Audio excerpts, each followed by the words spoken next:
हिंदी भाषा के वर्णमाला से संबंधित कई प्रकार की बातें हैं, इसमें थोड़ी क्लियरिटी नहीं है, स्पष्टता नहीं है। कुछ बच्चों को उच्चारण से संबंधित दिक्कतें आ रही हैं और कुछ बच्चों को वर्णों की पहचान से संबंधित दिक्कतें देखने में आ रही हैं। सबसे बड़ी दिक्कत है शुद्ध रूप से वर्णमाला का उच्चारण बच्चों द्वारा न कर पाना। यहाँ तक कि बड़ी क्लास के बच्चे भी हिंदी के वर्णमाला का सही से उच्चारण नहीं कर पाते। तो आज हम वर्णमाला को बहुत सरल तरीके से बहुत संक्षेप में समझने की कोशिश करते हैं। सबसे पहले वर्णमाला में जिनका वर्णन होता है किसको लिया जाता है? बोलो। स्वर। स्वर कौन होते हैं? वे वर्ण जो स्वतंत्र रूप से बोले जा सकते हैं। कौन से वर्ण? जो स्वतंत्र रूप से बोले जा सकते हैं। जैसे आ को बोलने में किसी की हेल्प नहीं चाहिए, ई को बोलने में किसी की सहायता की जरूरत नहीं है, ए आई ओ औ आदि। और व्यंजन को बोलने में भी ये सहायक होते हैं, क्योंकि स्वतंत्र रूप से व्यंजन बोले नहीं जा सकते। ठीक है, तो ये स्वर होते हैं। हम हिंदी में इन स्वरों को देखते हैं सामान्यतः। ये क्या है? हाँ, ये अ है। क्या है? अ। इसको अक्सर कई लोगों को हमने देखा क्षेत्रीय दोष की वजह से कुछ लोग इसको छोटा आ बोलते हैं, कुछ लोग इसको ए बोलते हैं। तो ये ए भी नहीं है ना, इसका नाम छोटा आ है। तो ये अ है। क्या है? अ। इसमें आ। दूसरा स्वर है आ। तीसरा चौथा, पांचवा छठा, नहीं, फिर से बोलो अ आ ई उ री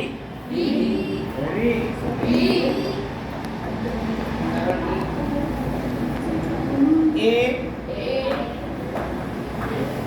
आई ओ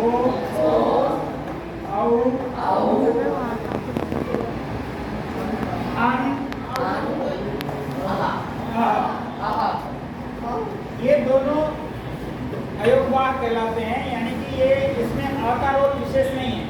इसमें अनुस्वार को और विसर्ग को समझाने के लिए अ को रख दिया गया है, क्योंकि ये अकेले अकेले इनको बोलना मुश्किल है, तो इसलिए अ के सहारे बोल दिया गया। अभी ये ई के सहारे भी बोले जा सकते थे, इन ए हो सकते थे, किसी और अक्षर के सहारे भी बोले जा सकते थे। तो हो गए आपके सामान्य स्वर, ये हो गए आपके सामान्य स्वर। अब बात करते हैं व्यंजनों की।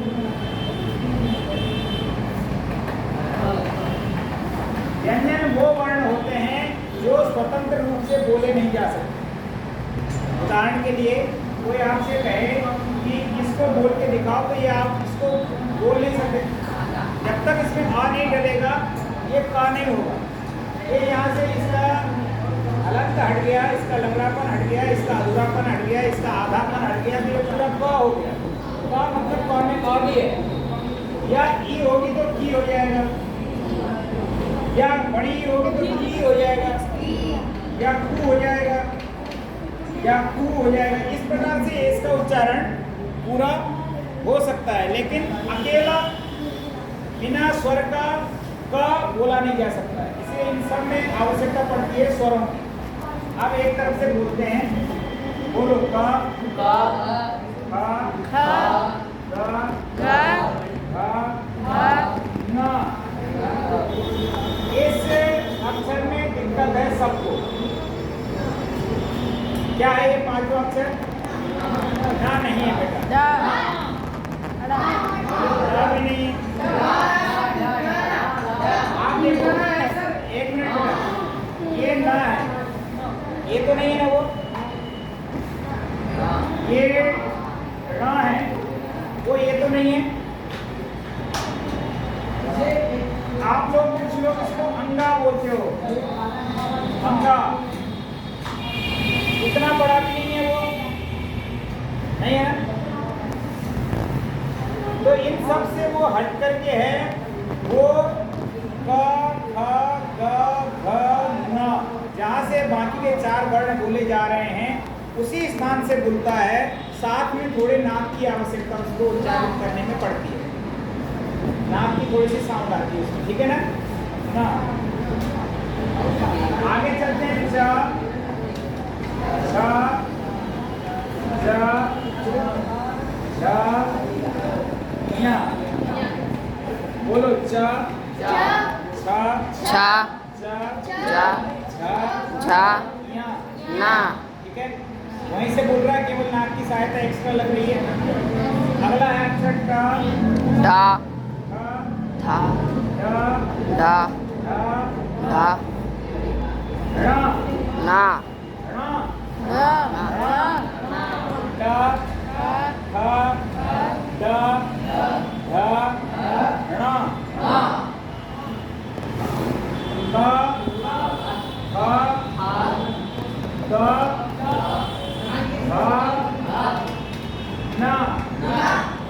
अब इसका बहुत आसानी से उच्चारण कर पा रहे हैं आप, क्योंकि इसमें आपको ज़्यादा दिक्कत नहीं है।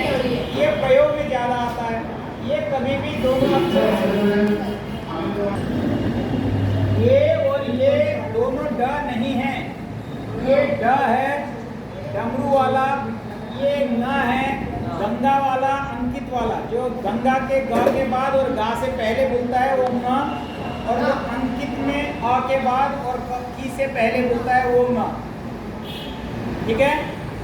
इसीलिए ये न है, ये ड है। आगे बढ़ते हैं। प, फ, ग, बोलते जाओ। भा, मा। ये 5 वर्गीय अक्षर कहलाते हैं। इनका अपना अपना वर्ग है, अपने अपने फैमिली है। इस वर्ग को बोलते हैं,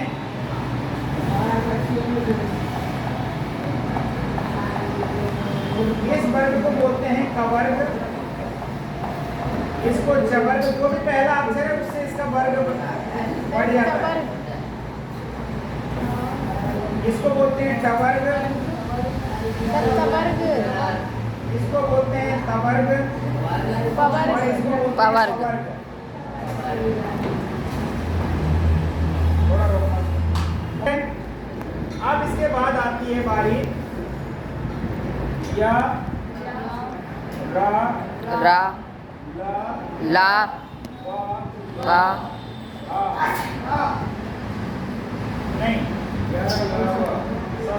आपको बाद में बोलते हैं ना, 11 लावा, ठीक है। यहाँ तक भी क्लियर है। अब ये इसके नीचे लिखने का इसका खास कोई मकसद नहीं है। ये जो 5 वर्गीय 5 फैमिली वाले 25 अक्षर हैं, ये अलग हैं और ये अलग है। अब इसके बाद आते हैं श, श, स, ह। अगर आप देखें तो इन अक्षरों का उच्चारण यहाँ से, अगर आप देखना चाहें कि कहाँ से होता है, तो इस श का उच्चारण होता है यहाँ से,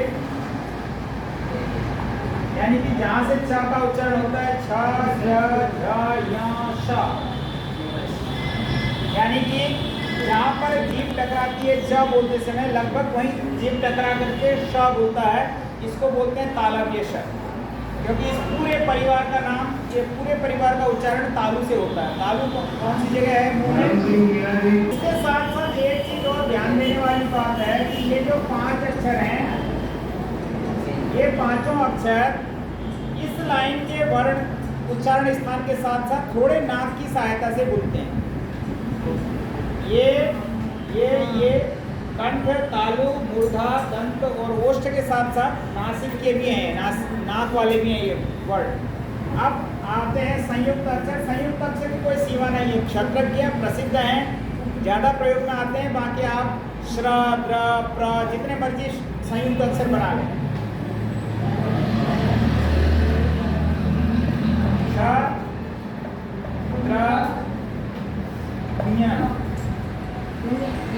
ठीक है, इतने हो गए आपके ये अक्षर। अब बात करते हैं इनके उच्चारण स्थानों की, ये बोलते कहाँ से। क ख ग घ ङ और ह, और यहाँ का अ और आ, ये सारे जुड़ते हैं कंठ से। आ से मतलब आ भी और अम भी, आ भी, जितने भी आ से जुड़े हुए हैं, और एक विसर्ग, ठीक है ना। आ पूरा कवर्ग, आ और विसर्ग, ये जुड़ते हैं कंठ से। कहाँ से जुड़ते हैं? कंठ से, गले से, ठीक है ना। यानी कि जीभ का बिल्कुल निचले वाला सिरा पहले एक बार आपके गले को चौक करता है, फिर उसके बाद उसको खोलता है, छोड़ता है।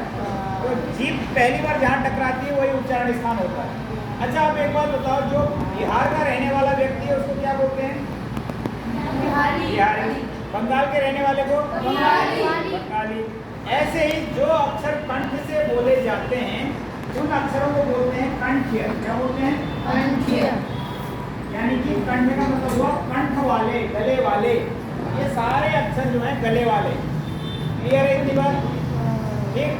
अब दूसरा परिवार, च छ ज झ य श, ई,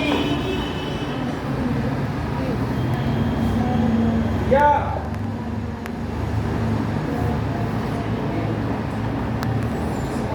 ई, चवर्ग पूरा, य और श, इन सब का उच्चारण स्थान है तालु। क्या है?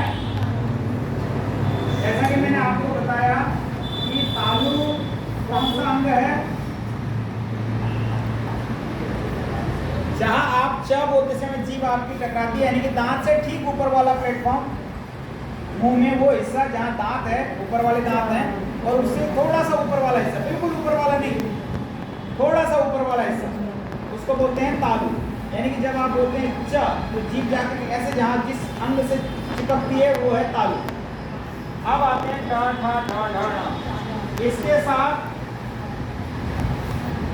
ये श हो गया। अब ये श,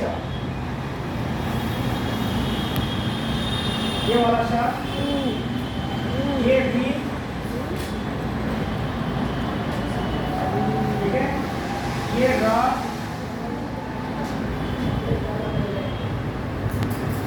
इनका उच्चारण स्थान है मूर्धा। क्या है? मूर्धा। मूर्धा से बोले जाने वाले अक्षरों को बोलते हैं मूर्धन्य। क्या बोलते हैं? मूर्धन्य। मूर्धा से बोले जाने वाले अक्षरों को बोलते हैं मूर्धन्य, ठीक है ना।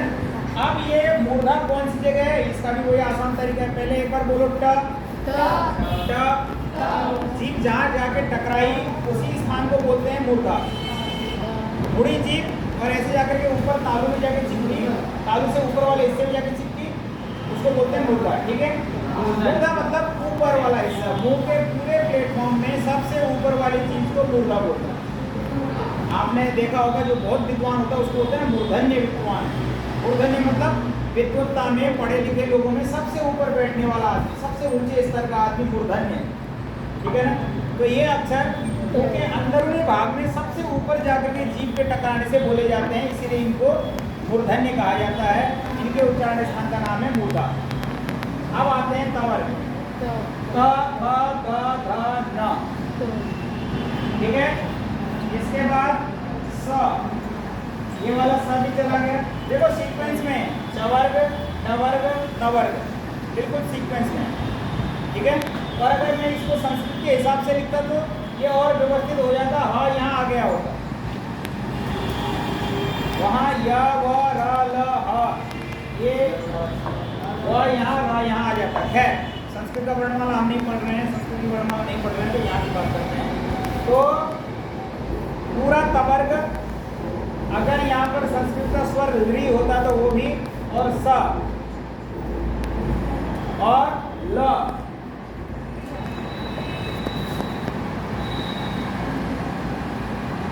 ये सारों का उच्चारण स्थान है दंत। दंत मतलब दांत। दांत। आप बोलो त, मतलब अ बोलने से पहले तक दांत के बीच में जीभ फंस जाती है ना। त, थ, द, ध, न, ठीक है, इसको बोलते हैं दंत। और जो दांत से बोले जाने वाले अक्षर हैं उनका नाम है दंत्य। क्या है? दांत से बोले जाने वाले अक्षरों का नाम है दंत्य। अब आते हैं प फ ब भ म। ये सारे के सारे वर्ण हैं ओष्ठ, होंठ से बोले जाने वाले। इसमें एक स्वर आएगा ऊ। कौन सा स्वर? ऊ। कौन सा स्वर? ऊ। और ये सारे स्वर कहाँ से बोले जाते हैं? ओष्ठ से। कहाँ से? ओष्ठ। आप सोचेंगे कि कैसे ओष्ठ से बोले जाते हैं। एक बार प बोल के देखो, प बोल के देखो। एक और काम हो सकता है इससे। इसमें प है, इसी से पप्पी बनता है। पप्पी। देखो तुम्हारे होंठ कैसे चिपक रहे हैं, ठीक है। अगर किसी महिला को लिपस्टिक लगा करके दोनों होठों में बराबर बंटवारा करवाना हो तो इस वर्ग का उच्चारण करने से थोड़ा सा लिपस्टिक लगा करके बार बार इनको बोलेंगे तो सारे होठ में लग जाएगा। प प ब भ म, है ना? है? चलो अच्छा, अब इसमें आपके सारे अक्षर हो गए। हाँ, हमने कंठ में ले लिया है। ये संयुक्त व्यंजन है इसलिए इनका अलग से उच्चारण स्थान में इसलिए नहीं बताता हूँ क्योंकि इसमें दो दो चीजें हैं। छ अलग दो अक्षरों से बनता है, त्र अलग से, ये अलग से। अब ऊपर चलते हैं, उनमें से कौन कौन से हो गए? अ और आ दोनों का कंठ, ई और ई दोनों का तालु, ओ और ऊ दोनों का ओष्ठ, री मूर्धा। अब ये चार रह गए, चार रह गए और एक यहाँ रह गए भाई साहब व। ठीक है, तो व का उच्चारण स्थान है संतोष।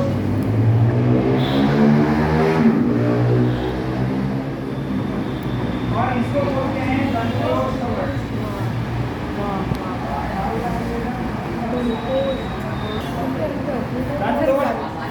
दोनों से मिलकर के बोलता है। अब आते हैं ए ओ, ए आई ओ। अच्छा, किसी को पता है ए कैसे बनता है? कैसे? ये मुंडी हिला दिए। आप और ई को मिलाएंगे तो क्या बनेगा? जैसे आपने हिंदी में पढ़ा होगा रमा जमा ईश बना रमेश। यहाँ आ है, यहाँ ई है, दोनों को मिला के एक बन गया ए। बन गया ना? आ का उच्चारण स्थान क्या है? आ का उच्चारण स्थान क्या है? अरे उच्चारण स्थान क्या है? क्या कहाँ से बोला जाता है? कंठ से। कंठ से बोला जाता है ना, तो आ का उच्चारण स्थान है कंठ। और ई का उच्चारण स्थान क्या है? ई का उच्चारण स्थान क्या है? तालु। तो ये तालु। अब आ और ई से मिलकर के बनता है ए, तो ए का उच्चारण स्थान क्या हुआ? कंठ तालु। क्या हुआ? कंठ तालु। ठीक है ना? आ और ई से ए बनता है, आ और ए से आई बनता है, इसलिए दोनों का उच्चारण स्थान कंठ तालु। इतनी बात क्लियर?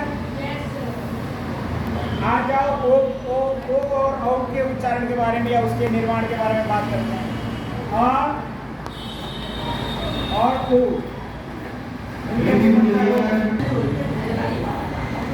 जमा है। इसमें यहाँ पर आ है, यहाँ पर ओ है, दोनों को मिला के ओ, यानी कि आ कंठ और उनका उच्चारण स्थान क्या है? ओष्ठ। ओष्ठ। शाबाश। ओष्ठ, यानी कि ओ और औ का उच्चारण स्थान है कंठोष्ठ। कंठ और ओष्ठ। कंठोष्ठ और ओष्ठ। कंठोष्ठ। कंठोष्ठ। ठीक है, इतनी बात समझ में आ गई। और इस यहाँ से बोले जाने वाले अक्षरों को बोलते हैं कंठतालव्य और कंठोष्ठ। ठीक है, तो ये सिंपल सी बात हमारी वर्णमाला और वर्णमाला के उच्चारण स्थानों की बात हो गई। थोड़ी सी समस्या है आपके उच्चारण को लेकर।